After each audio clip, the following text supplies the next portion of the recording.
Employees కానీ సొసైటీస్కి కానీ ఇచ్చి దీన్ని పూర్తి చేద్దామని ఇప్పుడు వచ్చినటువంటి గవర్నమెంట్ వాళ్ళు నిర్ణయించుకొని ఇది మనకు అవకాశం టెండర్ పిలవడం జరిగింది. ఈ టెండర్లో మనం పార్టిసిపేట్ చేయడంతో పోస్టల్ సొసైటీకి ఈ టెండర్ దక్కడం జరిగింది. సో ఇది ఎవరికి పడితే వాళ్ళకు కూడా వాళ్ళు ఇవ్వడానికి ఇష్టంగా లేరు స్టేట్ గవర్నమెంట్ వాళ్ళు. వాళ్ళ మెయిన్ ఉద్దేశం దీన్ని కన్స్ట్రక్ట్ చేసినప్పుడు ఉన్న ఉద్దేశం ఎలా ఉందో అలానే ఎంప్లాయీస్కి ఇవ్వాలన్నటువంటి ఒక ఉద్దేశంతో సదుద్దేశంతోనే దీన్ని మొదలుపెట్టారు. సో అదే ఉద్దేశం కంటిన్యూ చేస్తూ ఇప్పుడు పోస్టల్ సొసైటీకి ఇవ్వడం జరిగింది. మీరు గమనించే ఉంటారు, వస్తుంటే పక్కన ఇంకొక 3 బ్లాక్లు ఉన్నాయి. ఆ 3 బ్లాక్లు కూడా ఇన్కమ్ ట్యాక్స్ వాళ్ళు తీసుకున్నారు. దాన్ని వాళ్ళు ఇన్కమ్ ట్యాక్స్ ట్విన్ టవర్స్ అని పెట్టారు. ఇటు పక్కన ఎఫ్సిఐ వాళ్ళు తీసుకున్నారు. వాళ్ళు ఎఫ్సిఐ వాళ్ళు కూడా వర్క్ స్టార్ట్ చేశారు. So food corporation of India వాళ్ళు, ఇన్కమ్ ట్యాక్స్ డిపార్ట్మెంట్ వాళ్ళు తీసుకున్నారు. ఈ బ్లాక్ ఏమో మన పోస్టల్కి రావడం జరిగింది. ఓ రకంగా పోస్టల్ డిపార్ట్మెంట్ వాళ్ళు చాలా కృషి చేసి ఈ బ్లాక్ తెచ్చుకోవడం జరిగింది. దాని వెనకాల సిద్ధార్థ గారి కష్టం, కృషి, పట్టుదల ఎంతో ఉంది. అందుకు నిజంగా సిద్ధార్థ గారిని మనం అభినందించాలి. సిద్ధార్థ గారి పట్టుదలతో దీన్ని ఎన్ని కష్ట నష్టాలు వచ్చినా దీన్ని సాధించాలని గత 2-3 సంవత్సరాలుగా అంటే ఒకటే ఉద్దేశం, ఇది మనం రీజనబుల్ కాస్ట్లో మన పోస్టల్ సొసైటీ మనం పెట్టుకున్నాం. రీజనబుల్ కాస్ట్లో అందరికీ ఇల్లు వచ్చేలాగా చేయాలి. చిన్న ఎంప్లాయీ కూడా ఒక ఇల్లు కొనుక్కునేటట్టు ఉండాలి, లేదా ఎవరైనా పెద్ద ఎంప్లాయీ ఉంటే వాళ్ళకి ఇన్వెస్ట్మెంట్ ప్లాన్ లాగా ఉండాలి అన్న ఒకటే ఒక ఉద్దేశంతో ఈ అపార్ట్మెంట్ కోసం, ఈ ప్రాజెక్ట్ కోసం ట్రై చేయడం జరిగింది. దాంట్లో భాగంగా ఆయన తెచ్చుకోవడం జరిగింది. దాంట్లో అనుకోకుండా మేమంతా కొత్తగా జాయిన్ అయిపోయి దీన్ని మేము కూడా మా వంతు కృషితో మేము కూడా సహకరిస్తూ వస్తున్నాం. ఈరోజు ఈ స్టేజ్కి రావడం నిజంగా సంతోషకరం. చాలా వరకు కూడా ఈ సక్సెస్ అయిపోయినట్టే. ఇది ఇంకా కొన్ని ప్లాట్లు మాత్రమే మిగిలి ఉన్నాయి. ఆ కొన్ని బ్లాక్స్ అయిపోయినాయి అంటే తర్వాత కొనుక్కుందామన్నా కూడా మనకు లేవు. ఎందుకంటే ఇన్కమ్ ట్యాక్స్ టవర్స్ ఫుల్ అయిపోయినాయి, ఎఫ్సిఐలో కూడా ఫుల్ అయిపోయినాయి. ఇందులో కూడా ఫుల్ అయిపోతే మనకు మిగిలేవి కూడా లేవు. ఇంకోటి ఏంటంటే దీంట్లో కన్స్ట్రక్షన్ చేయడానికి మనం ఒక మంచి కంపెనీని ఎంచుకున్నాం. దానికోసం కూడా చాలా కృషి జరిగింది. వెనకాల చాలా కంపెనీలను ట్రై చేసాం. లాస్ట్కు శ్రీకో ప్రాజెక్ట్స్ లిమిటెడ్ అనే ఒక మంచి కంపెనీ, అంటే కొన్ని వేల కోట్ల క్యాపిటల్ ఉన్నటువంటి ఒక శ్రీకో ప్రాజెక్ట్స్ లిమిటెడ్ అనే కంపెనీకి మనం కాంట్రాక్ట్ ఇవ్వడం జరిగింది ఈ కన్స్ట్రక్షన్ కంప్లీట్ చేయడానికి. అంటే ఎవరో చిన్న కాంట్రాక్టర్ కంప్లీట్ చేసే వర్క్ కాదు, ఇది ఒక కంపెనీకి హ్యాండ్ ఓవర్ చేయడం జరిగింది. కంపెనీ అంటే దానికి స్టాండర్డ్స్ ఉంటాయి, దానికి ఎథిక్స్ ఉంటాయి. ఆ ఎథిక్స్ ప్రకారం ఆ కంపెనీని వాళ్ళు ఈ వర్క్ని కంప్లీట్ చేయడానికి ముందుకొచ్చారు. దాంట్లో భాగంగా వాళ్ళు కొంత దానికి మనకు సొసైటీ మనం కొత్తగా స్టార్ట్ చేసాం. మన దగ్గర డబ్బు లేదు. 27 కోట్లు మొత్తం, సుమారుగా 27 కోట్లు స్టేట్ గవర్నమెంట్ కడితే ఈ బిల్డింగ్ మనకి ఇస్తారు. ఈ బిల్డింగ్ దీని తర్వాత మనకు కొంత ల్యాండ్, వేకెంట్ ల్యాండ్ ఇస్తారు. 27 కోట్లకు వాళ్ళు టైం లిమిట్ పెట్టారు. కొంత స్టేజ్ బై స్టేజ్ పెట్టారు. 25%, 50%, 75%, 100% అట్లా పెట్టారు టెండర్ కండిషన్స్. దాని ప్రకారం కడుతూ రావాలి. సో ఇనీషియల్గా మనం కట్టే అమౌంట్ మన దగ్గర లేదు కాబట్టి మనం ఒక కంపెనీని అప్రోచ్ అయినాం. ఆ శ్రీకో ప్రాజెక్ట్స్ లిమిటెడ్ వాళ్ళు కొంత మనకు ఆర్థికంగా కూడా సహాయం చేసి మన సొసైటీకి డబ్బు ఇస్తే సొసైటీ స్టేట్ గవర్నమెంట్ కట్టింది. ఆ డబ్బుని కట్టి మనం ఇనీషియల్ ఫస్ట్ ఇన్స్టాల్మెంట్ కట్టేసాం. అయితే ఇదంతా ఎందుకు చెప్తున్నాను అంటే, ఈ ప్రాజెక్ట్ స్టార్ట్ కావాలి, కమెన్స్ కావాలి అంటే మనం కొంతవరకు ఇప్పుడు మనకు ఆర్థికంగా అవసరం పడింది కాబట్టి మంచి కంపెనీని ఎంచుకున్నాం. మంచి కంపెనీ రావడం మన అదృష్టం. వాళ్ళు మనకు ఆ 7 లక్షల రూపాయలు ఇనిషియల్ పేమెంట్ కూడా, 7 కోట్ల రూపాయల ఇనిషియల్ పేమెంట్ కూడా కట్టడం జరిగింది. ఇంక ఇప్పుడు నెక్స్ట్ పేమెంట్స్కు మనం రెడీగా ఉన్నాం. నెక్స్ట్ పేమెంట్ కనుక పేమెంట్ చేసేసామంటే ఈ మంత్ ఎండ్ కల్లా పేమెంట్ అయిపోతుంది. అది కనుక పేమెంట్ చేసామంటే మనం వర్క్ స్టార్ట్ చేసుకోవచ్చు. మోస్ట్లీ ఫస్ట్ వీక్ ఆఫ్ జనవరిలో మనం ఇక రిపేర్ వర్క్ కూడా స్టార్ట్ చేస్తాం. మోడల్ ఫ్లాట్స్ కన్స్ట్రక్ట్ చేసి దాని తర్వాత మిగతా వర్క్ కూడా స్టార్ట్ చేయడానికి రెడీగా ఉన్నాం మనం. అయితే ఇప్పుడు మరి కంపెనీ వాళ్ళు మనకు కొంత పే చేశారు కాబట్టి వాళ్ళకు ఒక 25 ఫ్లాట్స్ మనము వాళ్ళకు మార్టిగేజ్ చేయడం జరిగింది. సో కొన్ని ఫ్లాట్స్ వాళ్ళ దగ్గర ఉండిపోయినాయి, కంపెనీ వాళ్ళ దగ్గర. సో మన దగ్గర మిగిలి ఉన్న ఫ్లాట్స్ చాలా కొద్దిగా మిగిలి ఉన్నాయి అనమాట. కరెక్ట్గా నెంబర్ వీళ్ళు చెప్తారు. ఆ ఫ్లాట్లు మాత్రమే మనం 3950కి ఇప్పుడు ఇస్తున్నాం. అదే కంపెనీ వాళ్ళు కనుక తీసుకున్నటువంటి ఫ్లాట్స్ కనుక మనం తీసుకోవాలనుకుంటే 4200 రూపీస్ మినిమం రేటు పెట్టాల్సిందే అని కంపెనీ వాళ్ళు మాతో చెప్తున్నారు. ఇప్పుడు ఆ ఫ్లాట్లు కూడా మనమే అమ్ముతాం, కానీ ఆ రేటు 3950కు రాదు. ఎస్ఎఫ్టీ 4200 రూపీస్కి వచ్చే ఛాన్స్ ఉంది. సో అవి కొన్ని ప్రీమియం ఫ్లాట్స్, కొన్ని ప్రీమియం అంతస్తులు, కార్నర్ ఫ్లాట్స్ అటువంటివి ఈస్ట్ ఫేసింగ్లు అవి కంపెనీకి మార్టిగేజ్ చేయడం జరిగింది.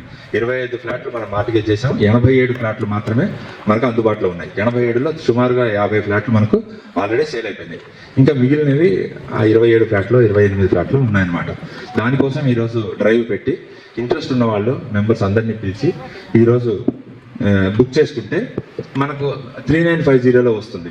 ఇంకొక 20 రోజులు, 30 రోజులు మనం వెయిట్ చేసినట్లయితే ఖచ్చితంగా మనం 4200 పెట్టాల్సి రావచ్చు. ఆ కంపెనీకి రిజర్వ్ చేసిన ఫ్లాట్లు మనం తీసుకోవాల్సి రావచ్చు. మేబీ అవి కార్నర్ ఫ్లాట్ అయితే ఉండొచ్చు, కానీ మనం ఎక్కువ రేట్ పెట్టాల్సి వస్తుంది. అందుకోసం ఈ ఆపర్చునిటీని అందరూ వాడుకొని దీన్ని ఇది మనకు, ఎందుకంటే మనకు ఇప్పుడు ఉన్నటువంటి మార్కెట్లో ఇక్కడ ఈ ఏరియాలో మేము కనుక్కుంటే 70 నుంచి 80 వేలు మినిమం ల్యాండ్ వాల్యూ ఉంది. గజం రేటు ఒక స్క్వేర్ యార్డ్ వచ్చి మినిమం 70 నుంచి 80 వేలు. రోడ్డు పక్కన ఉన్న ఫ్లాట్ అయితే ₹1,00,000 కూడా ల్యాండ్ గజం ఉంది ఒక స్క్వేర్ యార్డ్. మనకు 100 ఫీట్ రోడ్ ఉంది, చూస్తుంటారు. స్టేట్ గవర్నమెంట్ వాళ్ళు మనకు 100 ఫీట్ రోడ్ వేశారు. ఇటుపక్క కాంపౌండ్ వాళ్ళు కూడా కట్టబోతున్నారు, ఈ డెబ్రీస్ కూడా తీయబోతున్నారు. ఇదంతా కూడా పెద్ద గేటెడ్ కమ్యూనిటీ అవుతుంది.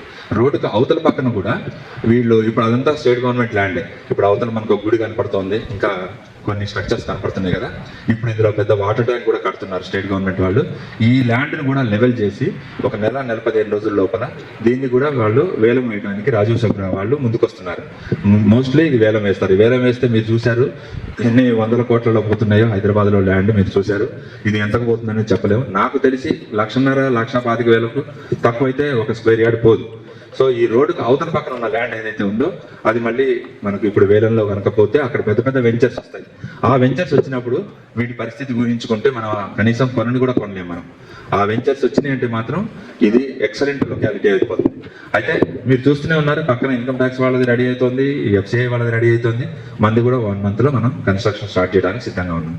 సో ఇంట్రెస్టెడ్ మెంబర్స్ ఎవరున్నా ముందుకొచ్చి తీసుకొని ధైర్యంగా మీరు ఇన్వెస్ట్ చేస్తే తప్పకుండా మనకు మంచి జరుగుతుందన్న ఉద్దేశంతో మేము కూడా ఎదురు చూస్తున్నాం. ఇంట్రెస్టెడ్ మెంబర్స్ ఎవరన్నా దయచేసి మీరు బుక్ చేసుకోండి. ఇంకొక 27-28 ఫ్లాట్లు మాత్రమే ఉన్నాయి ఈ రేట్లో. మిగతావి కావాలనుకుంటే మనం రేట్ పెంచుకొని తీసుకోవాల్సి రావచ్చు. అది ప్రస్తుతం ఉన్న పరిస్థితి. మీరు అందరూ కూడా అపార్ట్మెంట్ చూసి ఉంటారు. ఈ అపార్ట్మెంట్ గురించి కొన్ని డౌట్స్ మీకు ఉండి ఉంటాయి. ఇది ఓల్డ్ కదా, ఇది ఉంటుందా, ఎంతకాలం ఉంటుంది, ఇవన్నీ ఏమైనా డౌట్స్ ఉంటే నన్ను ఖచ్చితంగా మీరు ఇప్పుడే అడగచ్చు, నేను చెప్తాను.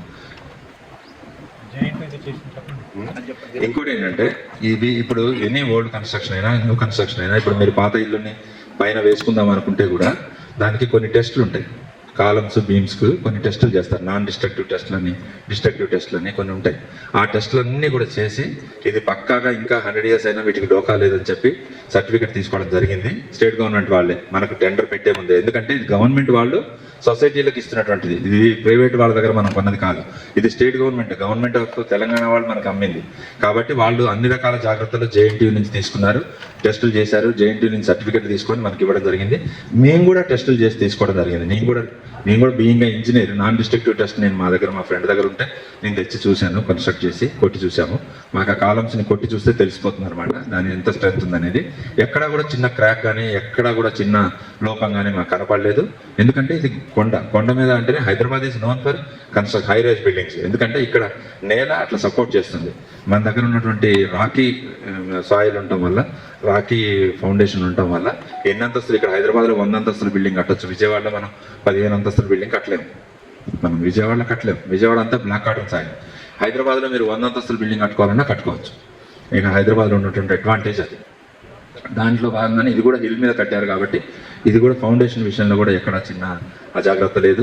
స్టేట్ గవర్నమెంట్ వాళ్ళు అన్ని రకాలుగా పక్కాగా అప్రూవల్స్ తీసుకొని చేసినటువంటిది. అది మాకు నమ్మి చూసి మేము తీసుకోవడం జరిగింది. కాబట్టి మీరు కన్స్ట్రక్షన్ గురించి మీరేం చింతపడాల్సి పని. ఇంకొక చిన్న పాయింట్ ఏంటంటే దీంట్లో గోడలు, కాలమ్స్, బీమ్స్ తప్పించి అన్నీ కొత్తవే. కాలమ్స్, బీమ్స్, మీకున్న వాల్స్, ప్లాస్టరింగ్ తప్పించి మొత్తం కొత్తవి వస్తాయి. మీకు టైల్స్ కొత్తవే ఉంటాయి, శానిటరీ ఫిట్టింగ్స్ కొత్తవే ఉంటాయి, ఎలక్ట్రికల్ ఫిట్టింగ్స్ కొత్తవే ఉంటాయి, స్విచ్లు, బోర్డులు ఏదైనా తీసుకోండి మీకు అన్నీ కొత్తవే ఉంటాయి.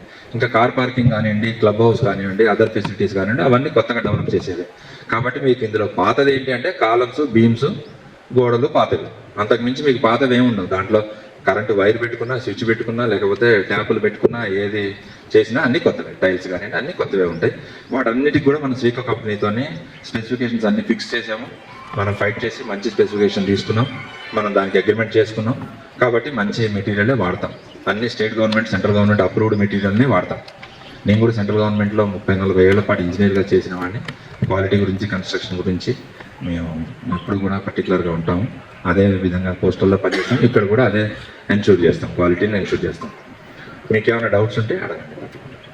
కూడా ఇక్కడ 600 స్క్వేర్ ఫీట్లో 600 ఫీట్లోనే వాటర్ పడుతున్నాయి. First point. హిల్ కాబట్టి నీళ్లు ఉంటాయో ఉండవో అని భయపడ్డాం మేము. రెండోది ఏంటంటే ఇప్పుడు మనం కూడా 2 బోర్లు వేయబోతున్నాం. ఇక్కడ 2 బోర్లు వేస్తాము. ఇక్కడ చుట్టుపక్కల మేము ఈ ఐటీ టవర్స్లో కానీ ఈ పక్కన వెబ్సైట్ వాళ్ళు వేసిన వాటర్ కానీ ఈ చుట్టుపక్కల ఇళ్ళలో వాళ్ళల్లో కూడా మేము కనుక్కోవడం జరిగింది. ఈ ప్రాజెక్ట్లో ఇంకొక చిన్న గుడ్ న్యూస్ ఏంటంటే మా పోస్టల్ చీఫ్ సూపరింటెండెంట్గా రిటైర్ అయినటువంటి ఎం వెంకటేశ్వర సార్ కూడా తీసుకున్నారు. ఆయన చీఫ్ పోస్ట్ మాస్టర్ జనరల్గా చేశారు, సిపిఎంజీగా చేసి రిటైర్ అయినారు, ఐపీఎస్ ఆఫీసర్. ఆయనతో పాటు ఇంకొక ఐపీఎస్ ఆఫీసర్ కూడా తీసుకున్నారు, ఆయన డైరెక్టర్ గారు విజయవాడ, ఆయన కూడా తీసుకున్నారు. అయితే నేను ఎందుకు చెప్తున్నాను అంటే ఈ ఉషాములపూడి హాస్పిటల్కి దగ్గరలోనే సిపిఎంజీ గారి ఇల్లు కూడా ఉంది. ఆయన ఇండిపెండెంట్ ఇల్లు ఇక్కడ ఉండగా ఇంకొక ఇల్లు తీసుకున్నారు, ఇక్కడ ఇందులో తీసుకున్నారు. అయితే ఆయన కూడా స్వయంగా చెప్తున్న మాట ఏంటంటే ఈ చుట్టుపక్కల ఏరియాలలో ఎక్కడా కూడా గ్రౌండ్ వాటర్ పొల్యూట్ కాలేదు. జీడి మెట్రోలో అటు కార్నర్లో అయినాయి గ్రౌండ్ వాటర్ కొంతవరకు ప్రాబ్లం, కానీ ఇక్కడ ఎక్కడా కూడా గ్రౌండ్ వాటర్లో పొల్యూషన్ లేదు. పైగా ఇది హిల్ మీద ఉంది కాబట్టి కావచ్చు, దీంట్లో అయితే ఎక్కడా కూడా పొల్యూటెడ్ వాటర్ లేదు. యాజ్ ఇట్ ఈస్గా మనం గ్రౌండ్ వాటర్ని యూజ్ చేయొచ్చు, అన్ని రకాలుగా యూజ్ చేసుకోవచ్చు. అయినా కాకుండా స్టేట్ గవర్నమెంట్ కాబట్టి మనకు ఎట్లయినా మంచినీళ్ళ కనెక్షన్ కూడా మనకు ఎంత కెపాసిటీ కావాలంటే అంత సైజు మనకు గవర్నమెంట్ ఆఫ్ తెలంగాణ నుంచి కూడా మనకు మంచినీళ్ళ కనెక్షన్ కూడా వస్తుంది. ఎట్లయినా మనం వాడుకోవడానికి కూడా మంచినీళ్ళే ఉంటాయి, ఇందులో ఎక్కడ కూడా గ్రౌండ్ వాటర్ పొల్యూటెడ్ కాదు. ఇవన్నీ టెస్టెడ్ వాటర్. పక్కన వాళ్ళు వేశారు, ఈ ఐటీ టవర్స్ వాళ్ళు వేశారు, ఎక్కడ కూడా గ్రౌండ్లో పొల్యూటెడ్ వాటర్ అయితే లేదు. ఇక మనకు వస్తుందని మనం ఊహించలేము, అనుకోలేము, వచ్చే ఛాన్స్ లేదు. Housing Society. Follow us on